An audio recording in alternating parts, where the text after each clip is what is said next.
Dans l'épisode précédent, nous avons parlé de la boucle while. Et dans cet épisode, nous allons aborder la boucle do while et for. Donc, nous allons d'abord commencer par la boucle do while. Donc, la boucle do while qui ressemble très fortement à la boucle while, sauf que dans ce cas, la boucle est toujours exécutée au moins une fois. Nous allons comprendre cela tout à l'heure. Donc, dans le cas d'une boucle while, si la condition n'est pas valide, la boucle n'est pas exécutée. Or, avec do while, la boucle est exécutée une première fois, puis la condition est testée pour savoir si la boucle doit continuer ou non. Donc déjà, pour mieux comprendre ce que je suis en train de dire là, regardons un peu la syntaxe. Donc j'écris do, et à l'intérieur des accolades de l'instruction do, je vais mettre l'ensemble des instructions à exécuter. Et après, maintenant, on va mettre while entre parenthèses la condition qui doit être respectée afin que la boucle ne continue ou la boucle, si la condition n'est pas respectée, alors la boucle va s'arrêter. Vous voyez?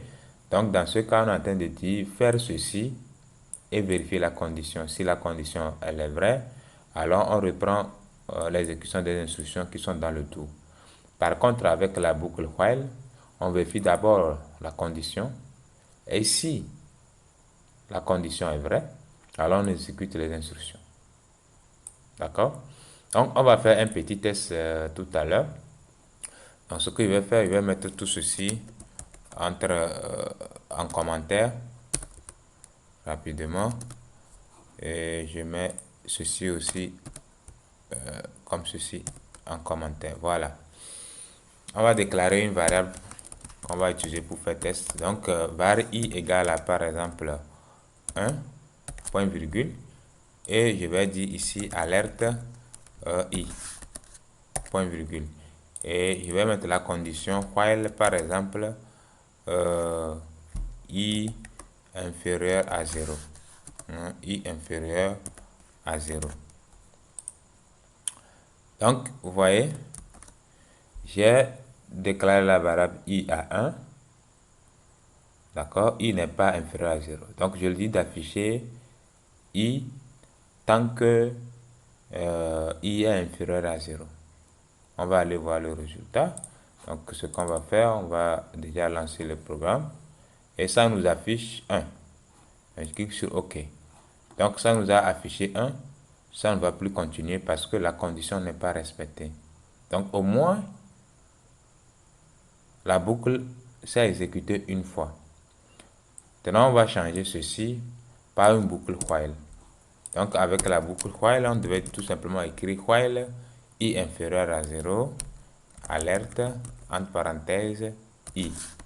Alors, allons-y exécuter pour voir si on aura quelque chose. Vous voyez que rien ne s'affiche. Pourquoi?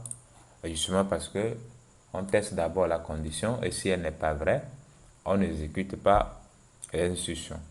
Vous voyez alors que vous comprenez très bien ce que j'avais dit au début.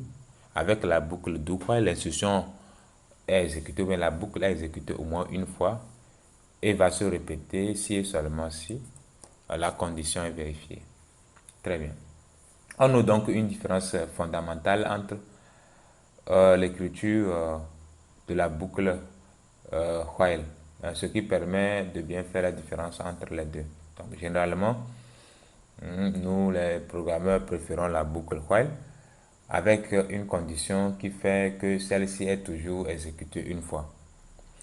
Maintenant, parlons de l'autre boucle, c'est-à-dire la boucle for, qui ressemble aussi dans son fonctionnement à la boucle while, mais son architecture est un peu différente. Qu'est-ce que je vais faire? Je vais effacer ceci. Et puis, on va déjà voir la syntaxe de la boucle for. Donc, pour écrire la boucle for, vous mettez évidemment le mot-clé for. Et dans un premier temps, vous initialisez les variables dans la parenthèse. Par rapport à la boucle while, vous allez constater que vous initialisez, par exemple, la variable que vous utilisez pour mettre les conditions en dehors de la boucle. Or, ici, c'est avec la boucle for, c'est dans les parenthèses directement que vous allez initialiser vos variables. Donc, on a la partie initialisation pour initialiser les variables, point virgule, Et maintenant la condition, par exemple dans la boucle while, quand vous mettez while, vous mettez entre parenthèses la condition. Donc c'est la même chose ici, vous mettez comme condition. Et maintenant l'incrément, qu'est-ce que j'ai écrit ici? Des conditions, point virgule, c'est quoi juste ça? Condition, voilà, point virgule. Maintenant on a ce qu'on appelle l'incrémentation, d'accord? L'incrémentation. Donc après l'incrémentation, maintenant vous ouvrez les accolades. Et à l'intérieur des accolades, maintenant vous avez l'ensemble des instructions à exécuter si l'instruction, la condition est respectée ici. Donc chaque partie, vous voyez, chaque partie est séparée de l'autre par un point virgule. Et chaque partie peut comporter plusieurs instructions. Donc dans la partie initialisation, par exemple, je peux initialiser plusieurs variables. Je peux mettre par exemple var a égale 0, virgule, b égale 5 par exemple. Là, j'ai déclaré, j'ai initialisé deux variables. Vous pouvez initialiser autant que vous voulez. Et ici, par exemple, je vais mettre a inférieur ou égal à b par exemple. Et maintenant l'incrément, qu'est-ce qui s'est passé? Inférieur égal à b. Et maintenant l'incrément, par exemple, j'augmente a d'une unité. Je crois que vous vous rappelez très bien de cette écriture. On a parlé de ça dans l'épisode incrémentation et décrémentation. Donc voilà. Donc avec ceci, vous vous retrouvez exactement avec la boucle while. Sauf que c'est l'architecture qui change un peu. Très bien. Donc les trois blocs de la boucle while sont séparés par des points-virgules. Il faut bien noter ça. Et chaque partie ou chaque bloc, dans chaque bloc, vous pouvez mettre plusieurs instructions. Et chaque instruction d'un bloc est séparée par une virgule. Par exemple, dans notre cas ici, je peux tout simplement écrire alerte, par exemple. Qu'est-ce qu'on est en train d'incrémenter? Ok, je vais mettre A. Voilà, on va aller actualiser. Ça m'affiche 0, 1, 2, 3, 4, 5. Et puis ça s'est arrêté. Voilà, donc c'est exactement ce que j'ai écrit. Je crois que tout est assez clair. Donc la boucle for donc, est très pratique. Généralement pour compter, ainsi que pour répéter la boucle un nombre fini de fois. Par exemple, pour parcourir un tableau. Comme je viens de le faire, pour afficher un nombre donné, c'est-à-dire, par l'exemple qu'on avait fait, pour afficher le nombre de 1 à 10, ça devient facile aussi. Je pense que c'est un des exemples que je viens de donner comme ceci. L'autre chose aussi, concernant le nombre de fois fini, on peut par exemple afficher chaque caractère du contenu d'une variable de type string. Quand vous déclarez une variable string, vous mettez du contenu à l'intérieur. Vous pouvez même décider de récupérer chaque caractère et l'afficher par exemple. Donc d'ores et déjà, pour ceux qui comprennent les tableaux, le string déjà est considéré comme un tableau, est géré comme un tableau. Donc qu'est-ce qu'on va faire ici?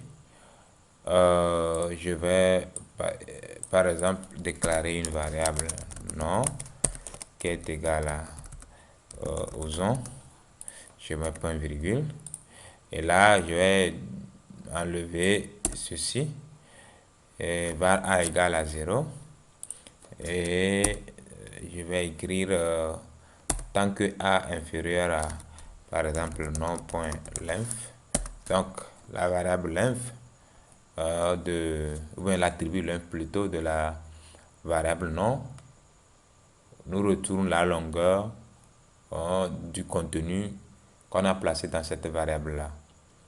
Donc on va parcourir le contenu de la variable nom et essayer d'afficher à tout moment le caractère qui a la position en question. Donc moi je vais écrire voilà nom A. D'accord? Donc avec ceci, par exemple pour A égale à 0, je vais afficher nom entre crochet 0. Donc entre crochet 0, ça va m'afficher O. Crochet 1, ça va m'afficher O aussi. crochet 2, ça va m'afficher Z, ainsi de suite. Donc le premier caractère est à l'indice 0 et le dernier caractère est à l'indice la longueur de la chaîne -1. Donc allons-y, actualiser pour voir le résultat. Donc ça m'affiche déjà O, encore O, Z, O, N, S. Et puis ça s'arrête là. Donc je crois que c'est assez simple et compréhensible. Nous pouvons tout simplement aussi reprendre l'exemple qu'on avait fait avec la boucle while. C'est très facile. Essayez de reprendre ça. Si vous avez des problèmes ou bien des erreurs, n'hésitez pas à laisser les commentaires. Donc voilà l'utilisation qu'on peut en faire avec chaque boucle. S'il y a des zones d'ombre que vous ne comprenez pas, je suis disponible. Laissez tout simplement un commentaire ou écrivez-moi directement sur mon numéro WhatsApp disponible.